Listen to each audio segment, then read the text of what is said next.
கோவை மாமன்ற கூட்டத்தில் திமுக மற்றும் காங்கிரஸ் கட்சிகளை சேர்ந்த பெண் கவுன்சிலர்கள் சேலையை இழுத்து சண்டையிட்டது பரபரப்பை ஏற்படுத்திய நிலையில் வெளியே வந்து தோள் மீது கை போட்டுக் கொண்டு நட்பு பாராட்டியது நகைப்பை ஏற்படுத்தியுள்ளது.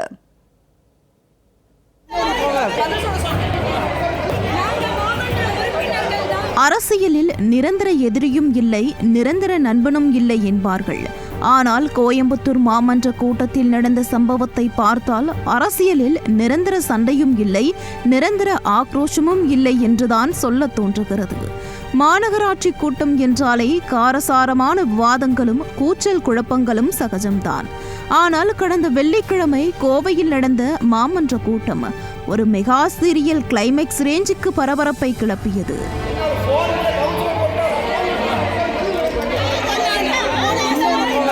செம்மொழி பூங்கா பணிகளில் 40 கோடி ஊழல் என நாளிதழிலும் ஆடிட்டிங் அறிக்கையிலும் தெரிவிக்கப்பட்டுள்ளதாக கூறி காங்கிரஸ் பெண் கவுன்சிலர் காயத்ரி ஆணையரிடம் கேள்வி எழுப்ப அவையே போர்க்களமாக மாறியது.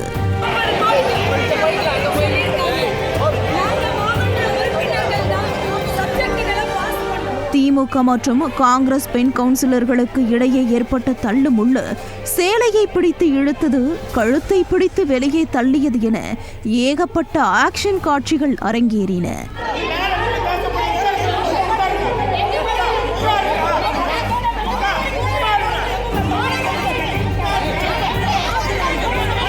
முதலமைச்சர் விஜய்க்கு தெரிந்தால் உள்ளே தள்ளிவிடுவார், யார் மீது கை வைக்கிறீர்கள் என்று வெளியில் வந்த காங்கிரஸ் கவுன்சிலர் காயத்ரி செய்தியாளர்கள் முன்னிலையில் ஆக்ரோஷமாக கர்ஜித்தார். செம்மொழி பூங்கா அவ்வளவு சிறப்பாக நடந்தது. ஆனா அந்த பணிகள் முறையாக நடக்கவில்லை, முறை தவறி நடந்துள்ளது. அந்த பணிகளுக்குண்டான பில் பாஸ் பண்ணதுல 40 கோடி ஊழல் நடந்திருக்குன்னு ஆடிட் சொல்லியிருக்காங்க. எங்களுக்கு விளக்கம் கொடுங்கன்னு கேட்டோம். இதுல என்ன தப்பு இருக்குங்க? எல்லாரும் சேர்ந்து என்னுடைய சீலையை பிடிச்சு இழுத்து என்ன கழுத்தை பிடிச்சு வெளியில் தள்ளுற அளவுக்கு என்னங்க நடந்துச்சு?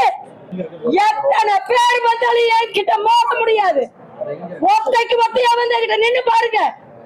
என்ன நினைச்சிட்டு இருக்கீங்க? எங்களுடைய மாண்புமிகு முதலமைச்சர் விஜய் சாருக்கு இந்த விஷயம் தெரிஞ்சதுன்னா உள்ளத்துக்கு போடுவாரு.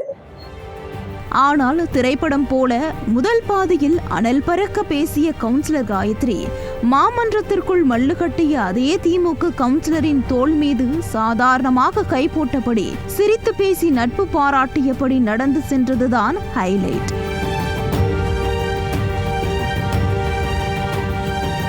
அவையின் உள்ளே சீறி பாய்ந்தவர்கள் வெளியே வந்ததும் தங்க பெண்களாக தோளோடு தோள் நின்று அலாதி நட்பு காட்டிய விசித்திரத்தை பார்த்து அங்கிருந்தவர்களுக்கு தலை சுற்றாத குறைதான். உள்ளே நடந்தது நிஜமான சண்டைதானா இல்லை வெறும் அரசியல் நாடகமா என பொதுமக்கள் கன்ஃபியூஸ் ஆகி உள்ளனர்.